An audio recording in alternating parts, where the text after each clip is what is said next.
الصباح بدا من طالعته والليل دجى من وفرته الله الله الله الله۔ بسم اللہ الرحمن الرحیم۔ سلسلہ تحقیق و تخریج الحدیث میں آج ہم ایک اور مشہور روایت شامل کرنے والے ہیں، اور یہ روایت عاشوراء کے حوالے سے ایک روایت ہے جس کے بارے میں عام طور پہ سوشل میڈیا پہ اور دیگر جگہ پر بھی بارہا مرتبہ پوچھا جاتا ہے کہ اس روایت کا حکم کیا ہے۔ اصل میں وجہ اس کی یہ ہے کہ اس روایت کے متعلق ہمارے ہاں دو رائے پائی جاتی ہیں۔ ایک رائے تو وہ ہے جو حد اعتدال تک پہنچتی ہے، اور دوسری رائے اس حوالے سے وہ ہے جس کو کہہ لیں کہ جو سختی پر مبنی ہے۔ اس روایت کو جو اللہ کے نبی صلی اللہ علیہ وسلم سے منسوب ہے وہ یہ ہے کہ اللہ کے نبی صلی اللہ علیہ وسلم نے فرمایا کہ جو شخص عاشوراء کے دن اپنے اہل و عیال پر وسعت کرے گا، اللہ تبارک و تعالیٰ سارا سال اس پر وسعت کرے گا۔ ٹھیک ہے، اب اس روایت کو لے کے بعض تو بالکل اس کو موضوع قرار دیتے ہیں، یہ سند بالکل درست نہیں ہے، یہ لا یصح ہے، موضوع روایت ہے، اس طرح کے الفاظ۔ ٹھیک ہے، ہم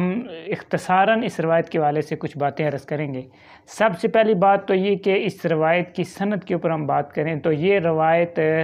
قریباً 5 صحابہ اکرام سے مرفوعاً، اور ایک صحابی رضی اللہ عنہ سے موقوفاً، اور ایک تابعی سے بلاغاً بھی یہ روایت جو ہے وہ ثابت ہے۔ جن حضرات سے مرفوعاً ثابت ہے ان میں حضرت جابر ہیں، حضرت ابن مسعود ہیں، حضرت ابو سعید خدری رضی اللہ عنہ، حضرت ابو ہریرہ، حضرت ابن عمر۔ ٹھیک ہے، ان سے مرفوعاً، اور حضرت عمر رضی اللہ عنہ سے موقوفاً، اور ایک تابعی ہیں ان سے بھی یہ بلاغاً جو ہے یہ روایت جو ہے وہ ثابت ہے۔ ٹھیک ہے، اب جہاں تک بات یہ ہے کہ یہ جو ان صحابہ اکرام سے یہ روایت مروی ہے تو ان میں ان کا درجہ کیا ہے، اس جن سندوں سے یہ مروی ہے، ان اسناد سے یہ روایت آ رہی ہے، ان میں ضعف ہے یا نہیں، یہ ساری جو اسناد ہیں وہ ایک ہی حیثیت کی ہیں۔ تو یہاں پہ بات ماننے والی ہے کہ یہ جو سندن مختلف اسناد سے یہ روایت آئی ہے تو ان میں ضعف ہے۔ ٹھیک ہے، البتہ بعض محدثین جو ہیں، جن میں بڑے بڑے کبار محدثین ہیں، اجل محدثین، انہوں نے انہی صحابہ اکرام کی جو بعض اسناد ہیں، میں ڈیٹیل میں نہیں جاؤں گا، انہوں نے ان کو حسن درجے کا قرار دیا ہے، اور بعض دیگر محدثین کا یہ کہنا ہے کہ بعض میں ضعف کچھ کم درجے کا ہے اور بعض حسن درجے کی ہیں، لیکن جس وقت یہ تمام طریق آپس میں ملیں گے تو ان سے اس روایت کو جو ہے وہ قوت مل جائے گی، اور قوت ملنے کے ساتھ ساتھ سے اس درجے کو جا پہنچے گی جو حسن لغیری کا درجہ ہے، اور اس روایت پر عمل کرنا بھی، اس کو اللہ کے نبی صلی اللہ علیہ وسلم کی طرف منسوب کرنا بھی یہ درست ہو جائے گا۔ اور اس کے ساتھ ساتھ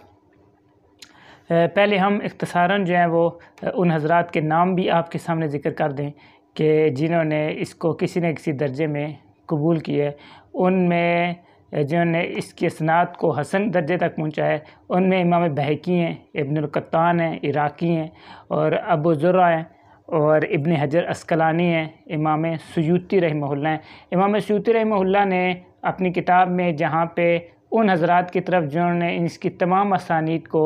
موضوع یا لا یصح یہ شدید درجے کا مجروح قرار دیا ہے، امام سیوطی رحمہ اللہ نے اپنی جگہ پہ ان کی وہ روایات ذکر کیں، وہ اسانید ذکر کیں، وہ سندیں ذکر کرنے کے بعد امام سیوطی رحمہ اللہ نے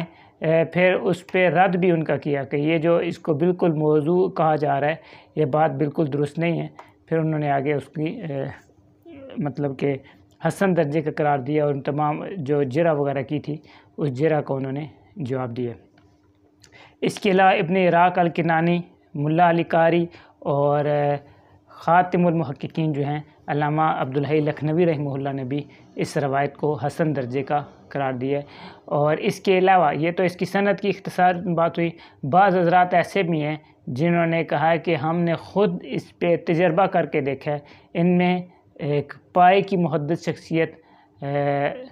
سفیان بن عیینہ رحمہ اللہ کی، انہوں نے بھی فرمایا کہ ہم نے اس روایت کو آزمایا اور اس پہ تجربہ کیا اور ہم نے ایسا ہی پایا۔ جابر رضی اللہ تعالیٰ عنہ جن سے مرفوعاً بھی روایت ہے، ان کی بھی یہ بات ملتی ہے کہ میں نے بھی اس روایت پر عمل کیا، مطلب کہ عاشورہ کے دن وسعت اہل عیال پہ کی تو اس کی برکت سے اللہ تعالیٰ نے سارا سال جو وسعت دی۔ اس کے علاوہ بھی محدثین علماء ہیں جن کا یہ کہنا ہے کہ ہم نے اس روایت کو آزمایا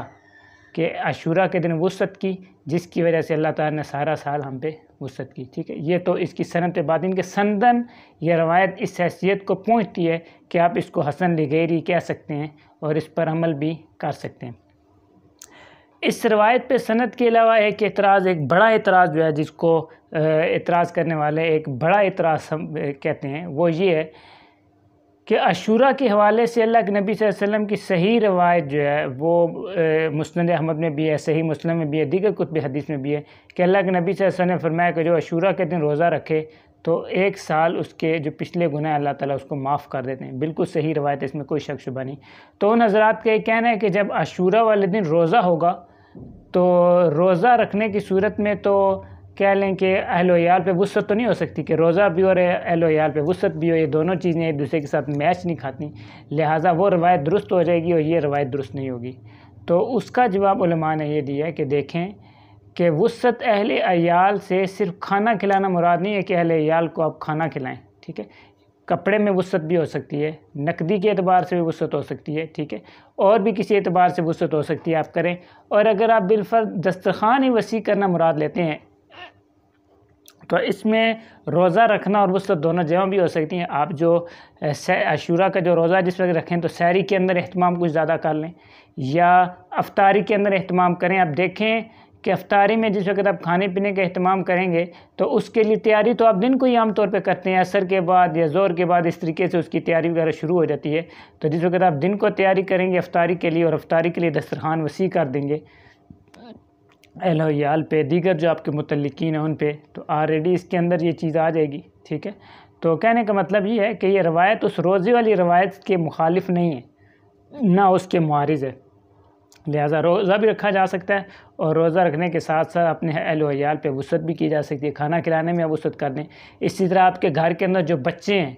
ٹھیک ہے، یا وہ حضرات ہیں جو روزہ نہیں رکھنے والے، تو اگر آپ ان پہ وسعت کر دیں، ظاہر انہیں تو روزہ رکھنا ہی نہیں ہے، زبردستی تو ان کو نہیں رکھوا سکتے، ان پہ آپ دسترخوان کے حوالے سے دن کے وقت وسعت کا مطلب کہ وسعت کر دیں،